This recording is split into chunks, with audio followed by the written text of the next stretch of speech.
Hello everybody, I'm back. It's been a while since I've done one of these. I'm very sorry about that. Life has been a little busy, but I'm here and I am ready to carry on with Enuma Elish.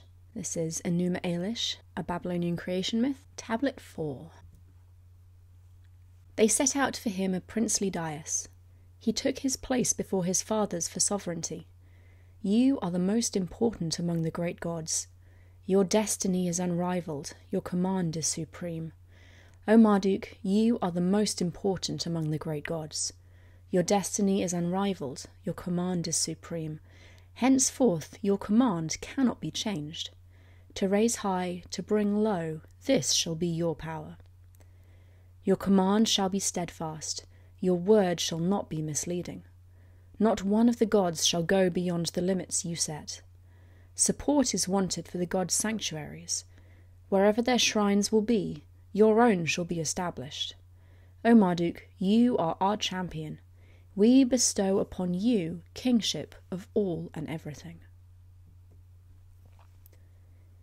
Take your place in the assembly, your word shall be supreme. May your weapon never strike wide, but dispatch your foes. O Lord, spare his life who trusts in you. But the god who has taken up evil, snuff out his life. They set up among them a certain constellation. To Marduk their firstborn they said these words: Your destiny, O Lord, shall be the foremost of the gods. Command destruction or creation, they shall take place. At your word the constellation shall be destroyed. Command again, and the constellation shall be intact. He commanded, and at his word the constellation was destroyed. He commanded again, and the constellation was created anew. When the gods his fathers saw what he had commanded, joyfully they hailed, Marduk is king. They bestowed in full measure sceptre, throne, and staff. They gave him unopposable weaponry that vanquishes enemies. Go, cut off the life of Tiamat. Let the winds bear her blood away as glad tidings. The gods, his fathers, ordained the Lord's destiny. On the path to success and authority did they set him marching. He made the bow, appointed it his weapon. He mounted the arrow, set it on the string. He took up the mace, held it in his right hand. Bow and quiver he slung on his arm. Thunderbolts he set before his face.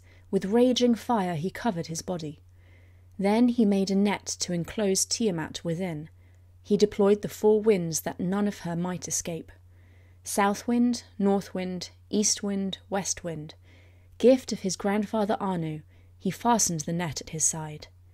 He made ill wind, whirlwind, cyclone, 4 ways wind, 7 ways wind, destructive wind, irresistible wind.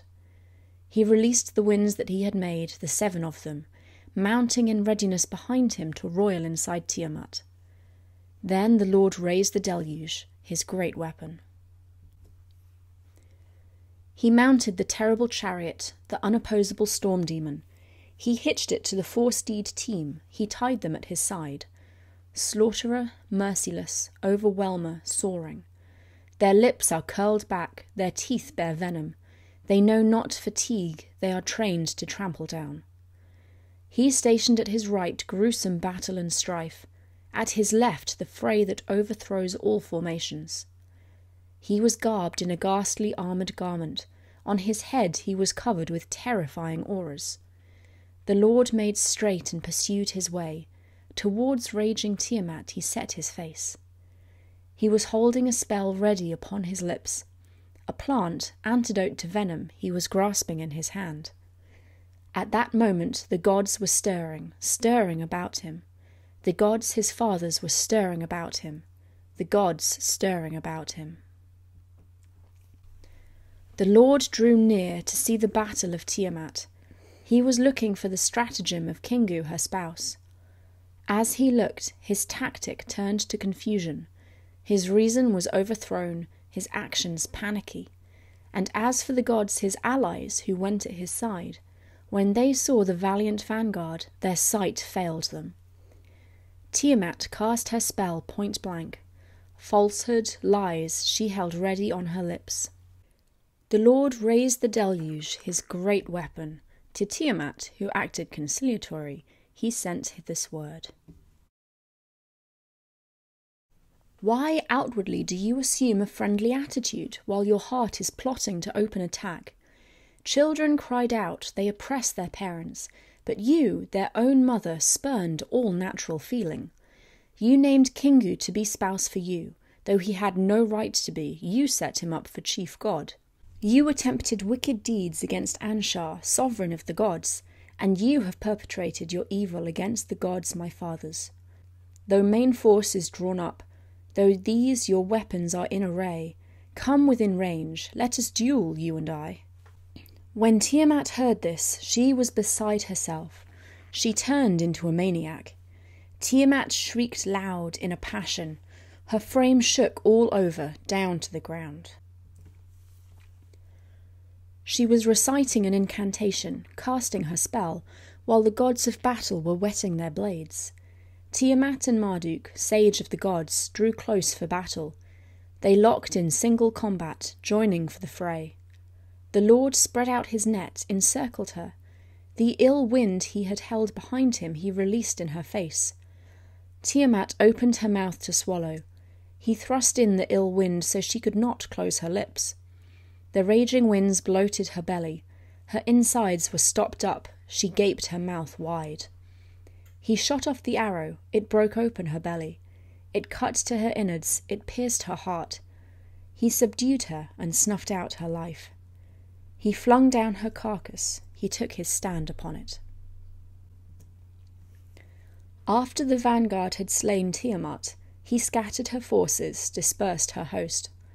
As for the gods, her allies, who had come to her aid, they trembled, terrified, they ran in all directions. They tried to make a way out to save their lives. There was no escaping the grass that held them.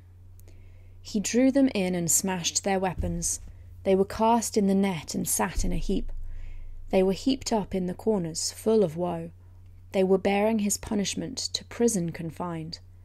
As for the 11 creatures, the ones adorned with glories, and the demonic horde which went in attendance at her side, he put on lead ropes, he bound their arms. He trampled them under, together with their belligerents.